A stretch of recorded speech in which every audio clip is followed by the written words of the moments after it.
बिस्मिल्लाहिर्रहमानिर्रहीम। अस्सलाम वालेकुम। Welcome to literature online.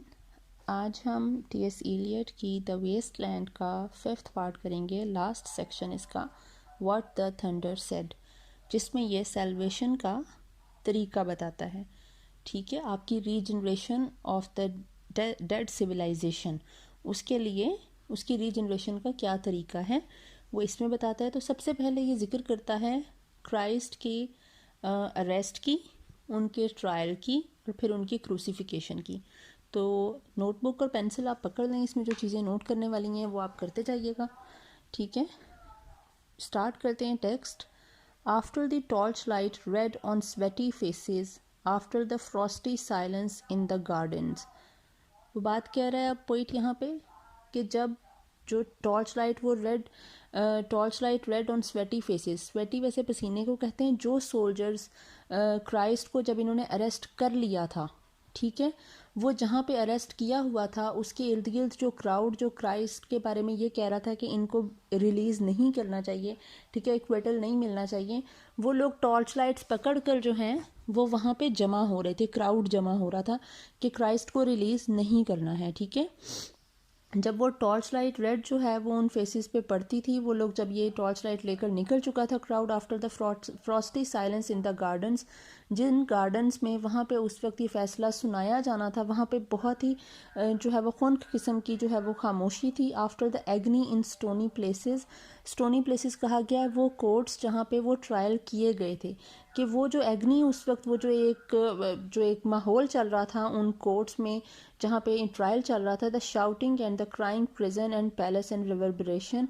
Of thunder of spring over distant mountains. अब ये जो है ये शाउटिंग एंड क्राइंग जो है ये उन लोगों की है जो क्राइस्ट के साथ थे। ठीक है, कि पहले बात हो रही है कि उस सब के बाद जब क्राइस्ट को इन्होंने अरेस्ट कर लिया, उनका ट्रायल चल रहा था, ठीक है, फैसला सुनाया जाने वाला था, और जो लोग उनके लिए चीख रहे थे, रो रहे थे, ठीक है, prison and place and reverberation, वो वहाँ पे मतलब वो जेल के और वो जो जहाँ पे उनका ट्रायल चल रहा था उन कोर्ट्स के इर्द गिर्द, और रिवर्बरेशन यहाँ पे होगा हलचल मची हुई थी वहाँ पे, ऑफ थंडर ऑफ स्प्रिंग, वहाँ पे थंडर ऑफ स्प्रिंग की आवाज़ सुनाई थी इन सारी हलचल में, इस सारा कुछ में। थंडर ऑफ स्प्रिंग यहाँ पे कहेंगे रीबर्थ ऑफ क्राइस्ट, क्योंकि क्राइस्ट को उठा लिया गया था जब उनका ये उनकी क्रूसिफिकेशन हुई है, तब उनको वहाँ से उठा लिया गया था। इस चीज़ का बहुत ज़्यादा जो है वो शोर मच गया। ठीक है, ऑफ थंडर ऑफ स्प्रिंग यहाँ पे रीबर्थ ऑफ क्राइस्ट को शो कर रहा है। ओवर डिस्टेंट माउंटेन्स, के दूर कहीं पहाड़ियों पे ये एक थंडर सुनाई दिया जिस तरह एक बिजली चमकती है, तो ये इस चीज़ की निशानी थी कि क्राइस्ट जो है वो रेजरेक्ट होंगे। ठीक है, he who was living is now dead, जो कि जिंदा था, जी रहा था, वो अब मर चुका है। We who were living are now dying, और जो हम लोग जो जी रहे थे हम अब मर रहे हैं। ठीक है, विद अ लिटिल पेशेंस, इस थोड़े सब्र के साथ कि हमने भी मर ही जाना है इवेंचुअली। ठीक है, अब यहाँ पे उस जर्नी की बात आ रही है जो क्राइस्ट के लिए, जब क्राइस्ट की रेजरेक्शन का पता चला कि इस तरह से उन्हें जो है वो उठा लिया गया है और वो दोबारा से जो है वो ज़मीन पर आएंगे, तो उस वक्त 2 डिसिपल्स थे क्राइस्ट के जो मानते थे इस चीज़ को, और वो लोग जो हैं वो एक सफ़र पे निकले हैं कि हम इस चीज़ को वेरीफाई करेंगे। अ जर्नी टू एमॉस, ठीक है, EMMAUS, ये 2 डिसिपल्स थे क्राइस्ट के, ये अपनी जर्नी पे निकले हैं टूवर्ड्स एमॉस, कि हम इसको अब ढूंढते हैं, इसका सुराग लगाते हैं। अब उनका जो रास्ता है वो कितना कठिन है ये यहाँ पे पता चलेगा। Here is no water but only rock, वो जिस रास्ते पे चल रहे हैं वहाँ पे पानी नहीं है, सिर्फ चट्टानें हैं, माउंटेन्स हैं, रॉक्स हैं, पत्थर हैं। Rock and no water and the sandy road, वहाँ पे सिर्फ चट्टानें हैं, पानी नहीं है, और रोड बहुत ज़्यादा सैंडी है। सैंडी यहाँ पे, सैंडी वैसे तो रेत को कहेंगे, लेकिन यहाँ पर जो सैंडी का मतलब है वो है barren and desolate. The road is barren and desolate. ठीक है, the road winding above among the mountains which are mountains of rock without water, जो रोड जो है ना, जो मतलब पहाड़ी जो रास्ता है वो पहाड़ काफ़ी स्टीप है, ठीक है, जिनके ऊपर जो क्लाइंबिंग है उन पे चढ़ना काफ़ी ज़्यादा मुश्किल और काफ़ी रिस्की हो रहा है। Winding above among the mountains, ये जो माउंटेन्स में जो स्टीप माउंटेन्स में रोड जा रहा है ये काफ़ी ज़्यादा मुश्किल है। और ये वो माउंटेन्स हैं जो सिर्फ चट्टाने ही चट्टाने हैं, पथरीले पहाड़ हैं, इनमें पानी नहीं है। If there were water we should stop and drink, अगर यहाँ पे पानी होता तो हम थोड़ी देर यहाँ पे रुकते, सस्ता लेते, रिलैक्स कर लेते और पानी पी लेते। Amongst the rocks one can not stop और थिंक, लेकिन अब ये जहाँ पे दूर दूर तक हमें सिर्फ चट्टान और पत्थर नज़र आ रहे हैं, वहाँ पे ना हमें सोच सकते हैं और ना हम रुक सकते हैं सोचने के लिए कि पानी कहाँ मिलेगा, जहाँ पे हद निगाह तक हमें पानी नज़र ही नहीं आ रहा है। Sweat is dry and feet are in the sand, जो हमारा पसीना जो है वो भी इस खुश्क हवा से खुश्क हो चुका है। मतलब चट्टानों पे हवा भी तो खुश्क ही चलेगी ना, तो हमारा जो पसीना है वो भी उससे खुश्क हो चुका है। और हमारे जो पाँव हैं वो इस बैरन लैंड पे हैं, इस डेसोलेट सैंड पे हैं। If there were only water among the rocks, अगर यहाँ इन चट्टानों में कहीं पानी होता। Dead mountains mouth of carious teeth that cannot spit, अब ये डेड माउंटेन्स जो है माउथ ऑफ केरियस टीथ कहेंगे जो डिकेइंग टीथ होते हैं ना, जिस तरह किसी स्केलेटन के टीथ होते हैं या फिर आपके वो दांत वो काले काले केरी लग जाती है, ठीक है, वो केरीज होती हैं। आजकल जो डेंटल पेशेंट्स हैं उनको ज़रूर पता होगा कि आपके दांतों में केरीज लग जाती हैं, वो काले काले से हो जाते हैं और वो गिरने लग जाते हैं दांत आपके ना, तो वो चीज़ है। ये जो माउंटेन्स हैं ये भी इस तरह है कि वो जिस तरह से लैंड स्लाइडिंग होती है ना, ये जो पत्थर पे जो पत्थर होते हैं वो आप लोग अगर पहाड़ों पे गए हों तो वो अक्सर ऐसे वो आपके पाँव के नीचे से ज़मीन निकल रही होती है, वो पथरीली सी चीज़ छोटी छोटी सी ना वो पाँव के नीचे से गिर रही होती है। उस चीज़ का जिक्र किया कि वो तो हो रही है, but that cannot spit वैसे कहते हैं थूक को। यहाँ पे वो स्पिट का मतलब है कि यहाँ पे वो पत्थर वो अगर गिर भी रहा है, उस पे से अपनी जगह से हिल भी रहा है, तो भी उसके नीचे से पानी नहीं निकलेगा, ठीक है, वो थूक नहीं निकल सकता, मतलब वहाँ पे भी कोई चश्मा नहीं निकल सकता है। Here one can neither stand nor lie nor sit, यहाँ पे ना कोई खड़ा हो सकता है, ना बैठ सकता है और ना ही लेट सकता है। There is not even silence in the mountains, और इन पहाड़ों में कि इतनी पथरीली चट्टानें हैं लेकिन यहाँ पे खामोशी भी नहीं है। खामोशी इसलिए नहीं है क्योंकि वहाँ पे हवा चल रही है इन चट्टानों में। But dry sterile thunder without rain, और यहाँ पे जो ड्राई स्टेराइल कहेंगे इम्पोर्टेंट को, जिसकी मतलब आगे वो नस्ल नहीं चल सकती होती है, तो यहाँ पे स्टेराइल थंडर का मतलब है कि ये जो तूफ़ान है ये बारिश प्रोड्यूस नहीं करेगा, इसमें से बारिश नहीं होगी इस तूफ़ान की, विदाउट रेन ही ये रहेगा, ठीक है। There is not even solitude in the mountains, हालांकि यहाँ पे मतलब कोई नहीं है, कुछ भी नहीं है, दूर दूर तक चट्टानें और पहाड़ हैं, लेकिन यहाँ पे फिर भी सॉलिट्यूड नहीं है, पीस और अमन और कंटेंटमेंट सुकून नहीं है। But red sullen faces sneer and snarl from doors of mud cracked houses if there were water and no rock, वो कह रहा है यहाँ पे दूर दूर तक कोई नहीं है, लेकिन फिर भी कुछ वक्फे पे रेड सलन फेसेस कहेंगे घोस्ट, जिस तरह से कोई होते हैं कि आपको कुछ टेरिफिक सी शक्लें नज़र आती हैं, आपको हेलुसिनेशंस होती हैं, तो आपको वैसे ही उस तरह ये जो तूफ़ान की आवाज़ है उसमें आपको हेलुसिनेशंस होती हैं, आप कुछ विजुअलाइज करते हो चीज़ों को जो कि स्नीयर करती हैं, जिस तरह आपको गुस्से से देखती हैं कि आप यहाँ पे क्या करने आए हुए हो, what the hell are you doing there, ठीक है। एंड स्नाल का मतलब होता है कोई गराना आवाज़ें निकालना गुस्से से, ठीक है।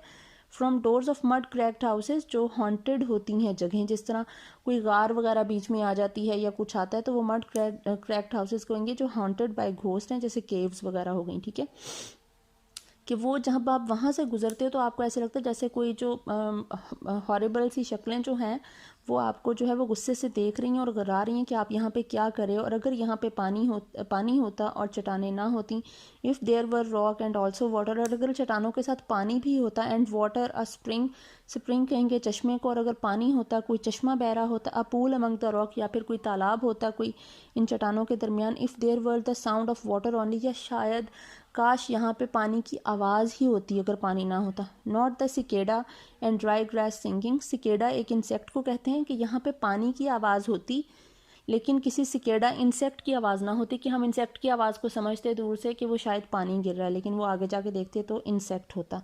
एंड ड्राई ग्रास सिंगिंग, और वहाँ पे जो घास है वो भी बिल्कुल खुश्क हो गई है। जो ड्राई ग्रास है उसका मतलब है स्पिरिचुअल ड्राइनेस ऑफ वेस्टलैंड, ठीक है। But sound of water over a rock where the hermit thrush singing in the pine trees, या फिर यहाँ पे जो है वो पानी की आवाज़ भी नहीं है, वाटर ओवर अ रॉक के पानी पे जो पानी जो गिर रहा होता है चट्टान पे उसकी आवाज़ भी नहीं है। जहाँ पे हर्मिट थ्रश का मतलब है ब्लू बर्ड जो है वो पाइन ट्रीज पे सिंग कर रहा होता है, वहाँ भी पानी की आवाज़ नहीं है।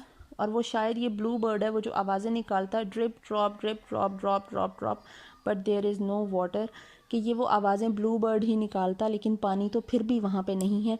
पानी नहीं होने का मतलब है कि लैक ऑफ वाटर का मतलब है ड्राफ्ट ऑफ द सोल, कि आपकी जो रूह है वो बिल्कुल ख़त्म हो चुकी है। आपकी रूह में जो एक मॉइस्ट होता है वो एक चीज़ ख़त्म हो चुकी है। It's your hardships and difficulties you have to face in this world if you want salvation. ठीक है,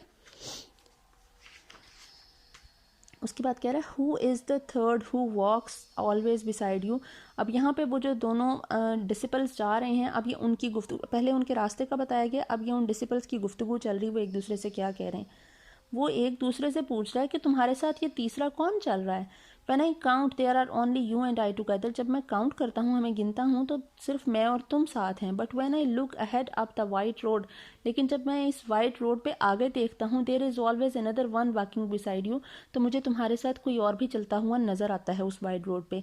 gliding wrapped in a brown mental hooded, उसने ब्राउन मेंटल कहेंगे क्लोक को, ठीक है, ग्लाइडिंग कहेंगे चलने को, और रैप्ड कहेंगे कि वो उसने कपड़े पहने हुए हैं, ठीक है, रैप्ड है। उस बंदे ने ब्राउन कलर का क्लोक जो सर से पांव तक ढका हुआ होता है, हुड का मतलब होता है कि वो सर के ऊपर जो आप हुड लेते हैं ना, हुडीज चल रही हैं लड़के लड़कियां पहनते हैं, वो हुडी टाइप से उसने वो क्लोक पहना हुआ ऊपर से नीचे तक। And I do not know whether a man और अ वेमेन, और उसमें वो क्योंकि ऊपर से नीचे तक कवर्ड है, मैं उसका चेहरा भी नहीं देख पा रहा हूँ, सो मैं श्योर नहीं हूँ कि वो आदमी है या औरत है। But who is that on the other side of you, लेकिन ये तुम्हारे दूसरी तरफ है कौन। अब यहाँ पे सीन चेंज होता है और यहाँ पे सीन आ गया है वर्ल्ड वॉर 1 का सीन आया है। What is that sound high in the air, यहाँ पे अब टायरेसियस बात कर रहा है कि ये जो हमें हवा में एक शोर सुनाई दे रहा है, ये किस चीज़ का है। Murmur of maternal lamentation, maternal माओ का कहेंगे, ठीक है, लेमेंटेशन माएँ अपने बच्चों के खोने पे रो रही हैं।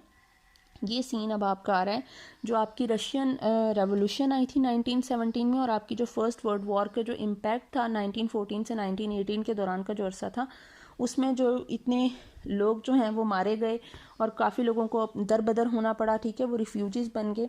ये अब वो सीन चल रहा है। वो कह रहा है कि ये कुछ माएँ हैं जो अपने लॉस ऑफ चिल्ड्रन के ऊपर रो रही हैं। Who are those hooded hordes swarming. अच्छा, हुडिड तो मैंने आपको बता दिया कि जो हुड पहने हुए होते हैं। हॉर्ड्स का मतलब होता है कि जो वॉन्डरिंग ट्रूप होते हैं, जो आवारा फिर रहे होते हैं बगैर मकसद के, ठीक है, एमलेसली। और स्वार्म कहते हैं इंसेक्ट को, कि ये जो लोग हैं ना, ये जो रिफ्यूजीज़ हैं, basically these hooded hordes swarming are the refugees, ठीक है, जो अपने वतन से, अपने शहरों से दर बदर हो गए, उनको वहाँ से निकलना पड़ा पनाह लेने के लिए किसी और जगह पे, अजनबी जगह पे, और ये यहाँ पे अब किसी इंसेक्ट्स की तरह क्रॉल करते फिर रहे हैं, एमलेसली इधर से उधर घूम रहे हैं कि कहीं पे इनको जगह मिल जाएगी रहने के लिए। ओवर एंडलेस प्लेन्स स्टम्बलिंग इन क्रैक्ड अर्थ। अच्छा, यहाँ पे स्टम्बल का मतलब होता है गिरना, और क्रैक्ड अर्थ का मतलब होता है कि अर्थ में जो वो डिग्स एंड पिचेस होती हैं, ठीक है। एंडलेस प्लेन्स का मतलब है कि दूर दूर तक कोई उनको पनाहगाह नज़र नहीं आ रही है, वो वहाँ पे अब ये गिरते फिर रहे हैं ज़मीन की, मतलब डिच एंड पिट्स में, कि वो आप इधर उधर। अच्छा, यहाँ पे बात हो रही है कि वो गिरते पड़ते फिर रहे हैं, जिस तरह कीचड़ में और गंदी जगह पे जो है वो इंसान फिरता रहता है एमलेसली, उसको जगह नहीं मिल रही है, ठीक है। Ringed by the flat horizon only. Horizon कहते हैं जहाँ पे ज़मीन और आसमान मिलते हैं, लेकिन इसका दूसरा मतलब होता है कि आपके नॉलेज की एक लिमिट होती है।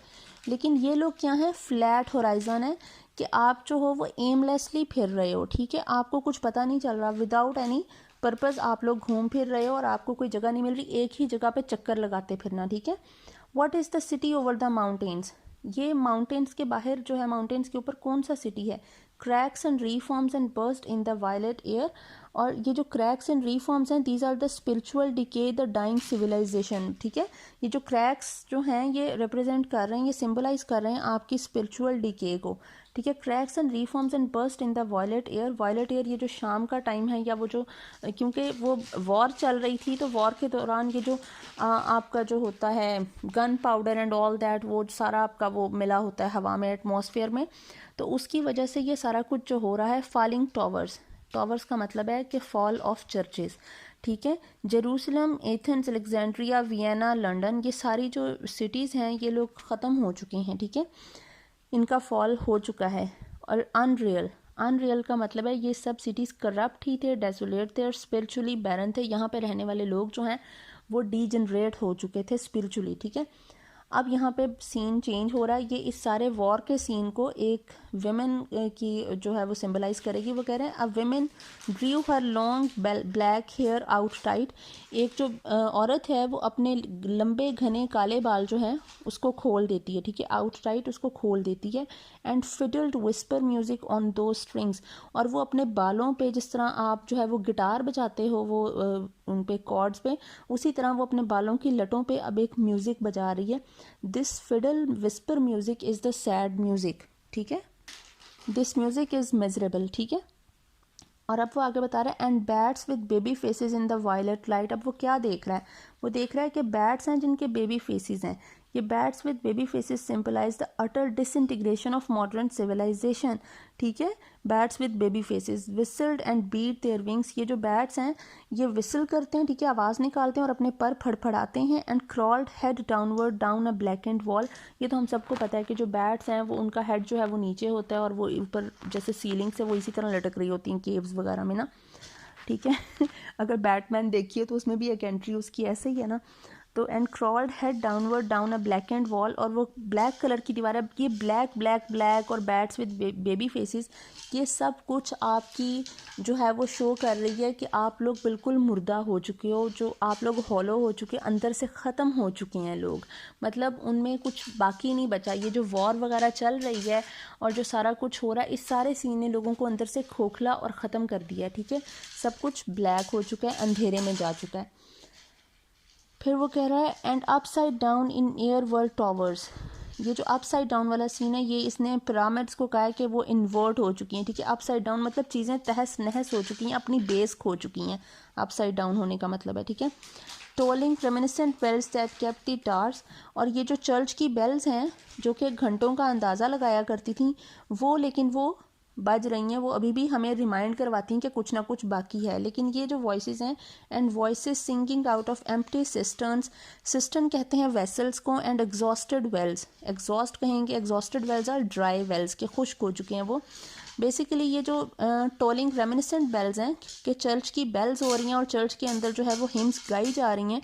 ये जो रेगुलर चर्च सर्विस है ये कह रही है लाइफलेस रिचुअल, कि आप सिर्फ एक रूटीन में एक काम कर रहे हो, एक मैकेनिकल तौर पे आप एक काम तो करें लेकिन आपको उसकी अहमियत का अंदाज़ा नहीं है और आपको फेथ भी नहीं है इस चीज़ पे, आप सिर्फ जो है वो एवं ही लगे हुए हो। ड्राई वेल्स का मतलब है कि true spirit of faith is vanished, ठीक है। जो ट्रू स्पिरिट है आपके फेथ की, आपका जो एक यकीन है उस पर, वो नहीं है। आप सिर्फ ये एक रिचुअल के तौर पे कर रहे हो कि ठीक है ये करना है, ठीक है। अब आगे बात हो रही in this thicket hole among the mountains in the faint moonlight the grass is singing.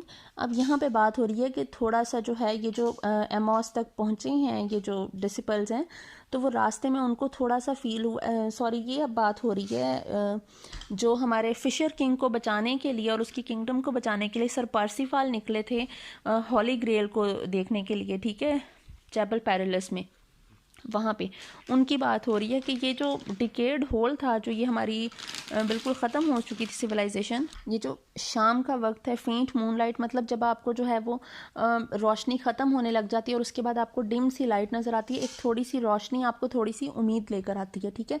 इस सारी डेड सिविलाइजेशन में और इस सारी हालातों में द ग्रास इज सिंगिंग, वहाँ पे उनको फील हुआ कि यहाँ पे ग्रास जो है वो थोड़ी सी मॉइस्ट है और वो खुशी से झूम रही है, गा रही है। इसका मतलब है कि वो जो नाइट था सर पर्सिफल, उसका मिशन कंप्लीट होने वाला है। It is a symbol to the success of his journey, ठीक है। Over the tumbled graves about the chapel there is the empty chapel only the wind's home.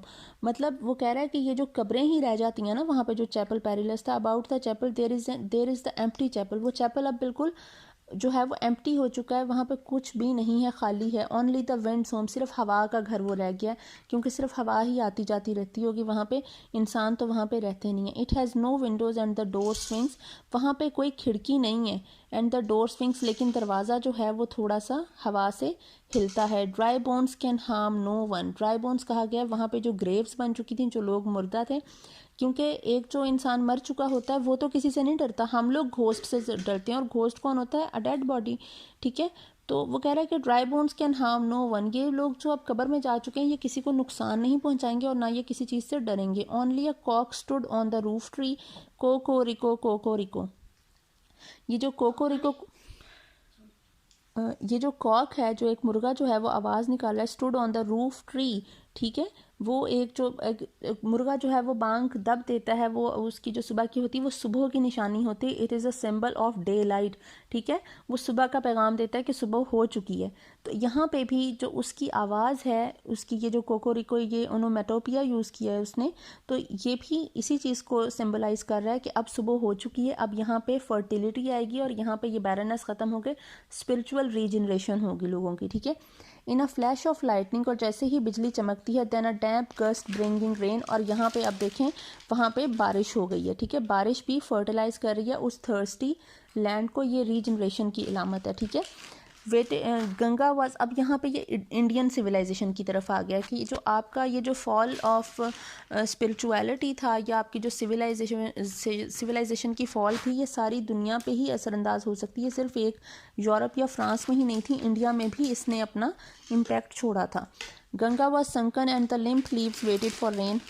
अब इंडियन सिविलाइजेशन की जब बात आई है तो वो कह रहे हैं गंगा वाज संकन, संकन का मतलब है कि वो श्रंक हो गया था, Ganga was shrunk, it has no water, ठीक है, उसमें वाटर नहीं है, एंड द लिम्प लीव्स, और जो लीव्स हैं वहाँ पे वो लिम्प हो चुके हैं, ड्राई हो चुके हैं, वेटेड फॉर रेन, गंगा और ये ड्राइड लीव्स दोनों बारिश का इंतज़ार कर रहे हैं, while the black clouds gather far distant, और बहुत दूरी पे काले रंग के बादल जो हैं वो जमा हो रहे हैं, वो कहते होते हैं ना काले बादल जो हैं वो बारिश ज़रूर करके जाते हैं। ओवर हिमावंत, हिमावंत का मतलब है हिमालयन माउंटेन्स पे काले बादल आए हुए। The jungle crouched humped in silence, jungle यहाँ पे बीस्ट को कहेंगे जो जंगल में रहने वाले एनिमल्स थे। क्राउज्ड का मतलब है कि वो बिल्कुल पेशेंटली बैठे हुए हैं, बीस्ट हम्प्ड इन साइलेंस मतलब वो डिप्रेस्ड हैं और बिल्कुल खामोशी से बैठे हुए हैं। अब जंगल में जितने भी एनिमल्स हैं, मतलब लोग जो हैं वो अब खामोशी से किसी चीज़ का वेट कर रहे हैं, ठीक है। देन स्पोक द थंडर, और अचानक से वो तूफान जो है वो बोलता है डा, डा दत्ता व्हाट हैव वी गिवन, इस डा का जो फर्स्ट डा है इसका मतलब है टू गिव, मतलब हमने क्या दिया, in charity to the world, what have we given, हमने दिया क्या, हमारी कंट्रीब्यूशन क्या, what is our contribution to the good of community, ठीक है, हम लोग क्या करते हैं, व्हाट हैव वी गिवन, इसका यही मतलब है कि हमारी कंट्रीब्यूशन क्या है अपनी सोसाइटी या अपनी इकोनॉमी को बेहतर करने के लिए। My friend blood shaking my heart, वो कह रहा है कि ये जो ब्लड है ना हमारे इर्द गिर्द, ये जो सारा कुछ हो रहा है, इसने जो है वो मेरा दिल दहला के रख दिया है। The awful daring of a moment surrender, ठीक है, वो कह रहा है the awful daring of a moment surrender, ये कह रहा है ये जो है इस पूरे फिक्रे का मतलब है the courage of faith to surrender to the will of God, कि आपके इतना पुख्ता यकीन कि आप जो अपनी खुदा की मर्जी पे खुद को छोड़ देते हो, ठीक है। Which an age of prudence can never retract, जो कि हमारी जो विजडम है वो उस चीज़ को कभी भी रिट्रैक्ट नहीं कर सकती है। By this and this only we have existed, हालांकि हम इसी की बेस पर ही आज तक जिंदा हैं और एग्जिस्ट कर रहे हैं। Which is not to be found in our obituaries, obituaries वो होता है जो किसी को डेथ हो जाती है तो न्यूज़पेपर में एक जो चीज़ लिखी जाती है, कोई कमेंट किया जाता है कि एक फ़लाँ फ़लाँ फ़लाँ इंसान था और उसकी डेथ हो गई है एंड ऑल दैट, ठीक है। या फिर हम लोग जो हैं वो उसकी ग्रेव यार्ड पे कुछ लगाते हैं और उसका मतलब होता है कि हाँ हाँ इसकी डेथ हो गई है और कुछ अच्छा उसके बारे में लिखते हैं। वो कह रहा है लेकिन उस बंदे ने अपनी ज़िंदगी में ईमान को कब पाया, उसकी डिलीवरेंस कब हुई, उसकी सैल्वेशन कैसी हुई, उसकी जो लाइफ आफ्टर डेथ है वो कैसी होगी, इस सब चीज़ों का जिक्र कहीं भी किसी न्यूज़पेपर में नहीं मिलता और किसी भी आपके, और ना ही आपके टॉम स्टोन्स में ये चीज़ें आप इंस्क्राइब करवाते हो, ठीक है, किसी के। Or in memories draped by the beneficent spider or under seals broken by the lean solicitor in our empty rooms, कि ये चीज़ें, ये जो है memories draped by the beneficent spider, कि ये जो आपका जो टॉम स्टोन होता है उस पर आप कुछ अरसे के बाद जब किसी की डेथ हो जाती है कुछ अरसे के बाद मकड़ियाँ उस पर जाला ही बना लेती हैं, ठीक है। स्पाइडर्स जो है वो अपना वेब वहाँ पे बना लेती हैं, मतलब उस बंदे की क्या औकात है कि उसकी डेथ हो गई और अब उसकी जो है वो उसकी ज़िंदगी में चाहे उसे लोग कितना ही चाहते हों, अब वो जो उसका टॉम स्टोन है जहाँ पे उसका नाम लिखा हुआ है, उसके बारे में कुछ लिखा हुआ है, उस चीज़ पे स्पाइडर ने अपना वेब बना लिया हुआ है, ठीक है।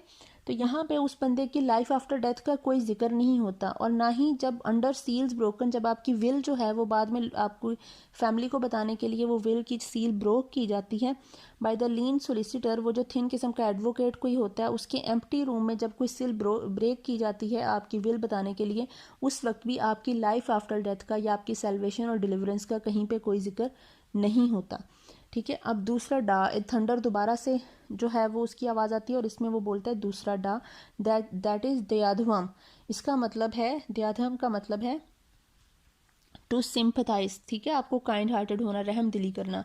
वो कह रहा है I have heard the key, मैंने चाबी की आवाज़ सुनी थी। Turn in the door once and turn once only, ये एक ही दफ़ा उस दरवाजे में घूमी और वो एक ही दफ़ा आवाज़ आई। We think of the key, अब हम चाबी का सोचते हैं, की का। ईच इन हिज प्रिजन, हर बंदा उस प्रिजन में उस की आवाज़ के बारे में सोच रहा है और उस की के बारे में सोच रहा है।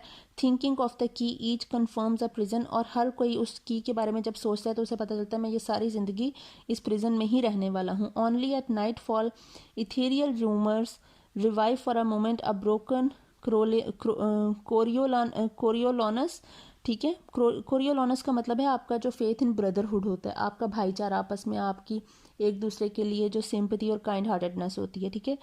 वो कह रहा है सिर्फ रात के वक्त कोई एक आध लम्हा ऐसा होता है जिसमें हेवनली लम्हा होता है, वो कोई जिसमें हम रिवाइव करते हैं अपने फेथ को ब्रदरहुड पे, जिसमें हम अपनी सेल्फ सेंटर्डनेस और अपनी जो ईगो है, अपनी, हम इस हर चीज़ को अपनी छोड़ के हम किसी दूसरे के बारे में भी सोचते हैं। यहाँ पे वो बात कर रहा है कि हर इंसान वो इस वक्त बहुत ज़्यादा सेल्फिश और सेल्फ सेंटर्ड हो चुका है, वो किसी के बारे में भी नहीं सोच रहा है।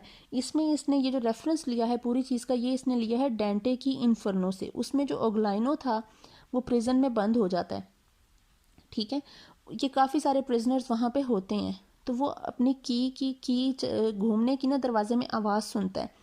अब प्रिजनर सारे अंदर हैं, वो समझते हैं कि शायद कोई हमारा दरवाज़ा खोल रहा है, लेकिन बेसिकली उसको लॉक किया जाता है, और जिसने वो दरवाज़ा लॉक करता है वो उसके बाद उसको लॉक करके की को रिवर में फेंक देता है। मतलब अब ये कभी भी नहीं मिलेगी, और प्रिजनर्स वहाँ पे स्टार्व करने के लिए छोड़ दिए जाते हैं। Prisoners were left to starve, कि वो यहाँ पे भूखे मर जाएंगे। इसका मतलब है ये जो भूख है आपकी, ये आपकी सोल की स्टार्वेशन है, कि आपकी जो सोल है वो स्टार्व कर रही है, और आप इस दुनिया की मटीरियलिस्टिक लाइफ में आप इतना ज़्यादा जो है वो अपने आप को गुम कर चुके हो कि आपको नहीं पता आपने अपनी सोल को फीड कैसे करना है। और की आपकी जो है वो रिवर में फेंकी जा चुकी है, अब वो नहीं मिलेगी, अगर मिली तो पता नहीं कब मिलेगी। मतलब आपकी डिलीवरेंस का कोई रास्ता नहीं है। बेसिकली ये जो 3 डां हैं, these are the secrets of deliverance from the troubles of this world, ठीक है। दीज डाज are the secret of deliverance from the troubles of this world. और ये एक इंडियन एक मिथ है, उनके गॉड से प्रजापति था, उससे गॉड्स और डीमंस ने रिक्वेस्ट की, PRAJAPATI शायद प्रजापति, तो उनसे गॉड्स और डीमंस ने रिक्वेस्ट की कि हमें कोई तो नॉलेज दो, कोई तो रास्ता बताओ सेल्वेशन का। तो उससे जब ये रिक्वेस्ट कर रहे थे, प्रे कर रहे थे, वर्शिप कर रहे थे प्रजापति की, तो वहाँ पे जो है वो तूफान की आवाज़ आई, थंडर। उस थंडर ने ये 3 रास्ते बताए थे, डा डा डा, to give, to sympathise and to control. और अब हम तीसरा जो है इसका सेल्वेशन का तरीका जो है वो पढ़ेंगे, दा दमयाता, उसकी आवाज़ आई, द बोट रिस्पॉन्डेड। और यहाँ पे टू कंट्रोल, इस दा का मतलब है टू कंट्रोल, कि बोट ने रिस्पॉन्ड किया, उस कश्ती ने, ठीक है। बोट रिस्पॉन्डेड गेली, खुशी से, to the hand expert with sail and oar, मतलब जो बोट है वो अब बड़ा खुशी से चल रही है। उसे पता चल गया कि मैं एक एक्सपर्ट इंसान के हाथ में, मैं सही हाथों में आ चुकी हूँ, तो मैं सही रास्ते पे जा रही हूँ, ठीक है। द सी वॉज काम, समंदर उस वक्त पुरसकून था। Your heart would have responded gaily when invited, beating obedient to controlling hands. वो कह रहा है ऐसे ही आपका दिल भी इसी तरह खुशी से उस चीज़ को ओबीडियंटली फॉलो करता है जब आपको पता होता है आप सही हाथों में। जिस तरह आपकी जो मैंस लाइफ है, men's life is symbolic of a voyage, एक सफ़र है, ठीक है।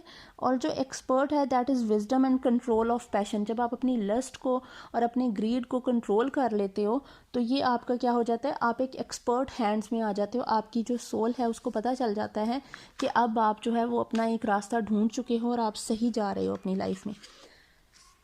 अब लास्ट इसका आता है, I sat upon the shore. अब यहाँ पे टायरेसियस अपनी एंड की बात कर रहा है। वो कह रहा है कि मैं अब बिल्कुल शोर पे बिल्कुल आराम से बैठा हुआ हूँ, ठीक है। थिंकिंग ऑफ रीजनरेशन, वो अब रीजनरेशन के बारे में सोच रहा है।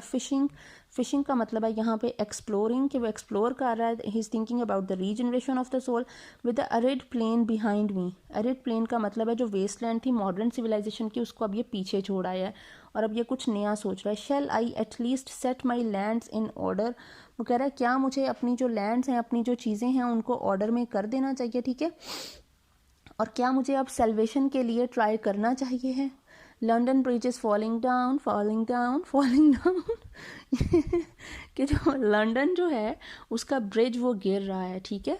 वो ब्रिज जो होता है वो आपको एक जगह से दूसरी जगह पे पहुंचाता है, मतलब एक डीजनरेशन से रीजनरेशन की तरफ जो ब्रिज लेकर जाता है, वो कह रहा है वो ब्रिज वो गिर रहा है, मतलब आपका जो रास्ता है, आपका जो एक आप जिस तरह से पहुंच सकते हो, आपका वो पाथ ख़त्म हो रहा है अगर ये ब्रिज गिर रहा है। ठीक है, आगे उसने ये कुछ लाइन्स लिखी हुई हैं। पहली लाइन का मतलब है पोई एसक्यूएनएल फोको जी के अफीना जो भी है, इसका मतलब है प्लीज़ रिमेंबर माई पेन।